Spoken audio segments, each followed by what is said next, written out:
নিশ্চয়ই স্পেনের যে দর্শকরা রয়েছেন, সমর্থকরা রয়েছেন, তারাও এক্সপেক্ট করবেন তাদের যে দুর্দান্ত দলটা রয়েছে সেই দলটা নিয়ে তারা অনেক দূর যাবে, এমনকি শিরোপা জয়ের আশাও তারা করছেন এবং সেই জন্য তাদের সবচেয়ে বড় বাজিটা কিন্তু লামিন ইয়ামালের দিকে।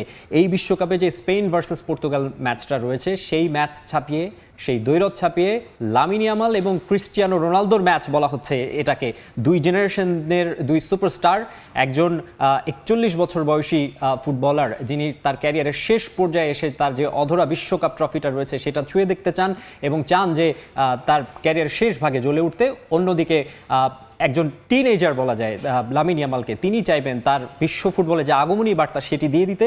মুখোমুখি এখন পর্যন্ত যদি 2026 বিশ্বকাপে তাদের পারফরমেন্সটা দেখি, এখন পর্যন্ত 385 মিনিট খেলেছেন ক্রিস্টিয়ানো রোনালদো, গোল করেছেন 3টি, যার মধ্যে তিনি 2টি করেছেন উজবেকিস্তানের বিপক্ষে এবং 1টি পেয়েছেন ক্রোয়েশিয়ার বিপক্ষে।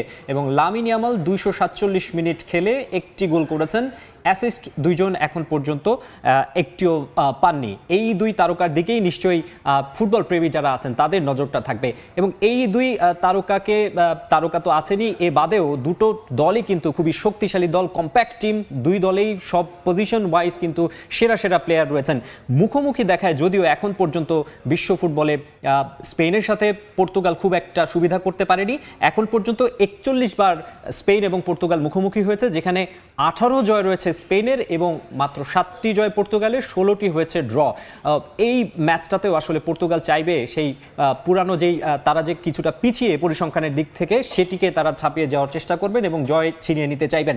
এবার ওয়ার্ল্ড কাপে এখন পর্যন্ত দুই দলের যাত্রাটা যদি বলি, সবচেয়ে বড় পার্থক্যের যে জায়গা সেটি হচ্ছে এখন পর্যন্ত স্পেন কিন্তু একটি গোলও হজম করেনি।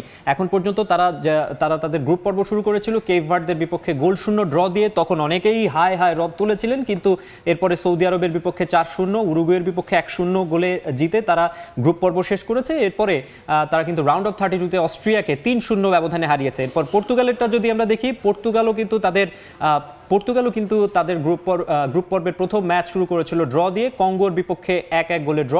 এরপর উজবেকিস্তানের বিপক্ষে 5-0 গোলের বিশাল জয়ে তারা ব্যাক করেছিল এবং ক্যামেরার সামনে কিন্তু ক্রিস্টিয়ানো রোনালদো বলেছিলেন আই অ্যাম ব্যাক, এবং সবাই মনে করেছিল পর্তুগাল তাদের সেই রিদমে ফিরেছে। এরপর কলম্বিয়ার বিপক্ষে আবারও 0-0 ড্র এবং এরপরে রাউন্ড অফ 32 এর সেই বেশ হাই ভোল্টেজ ম্যাচে ক্রোয়েশিয়ার বিপক্ষে তারা 2-1 গোলে জয় পেয়েছে।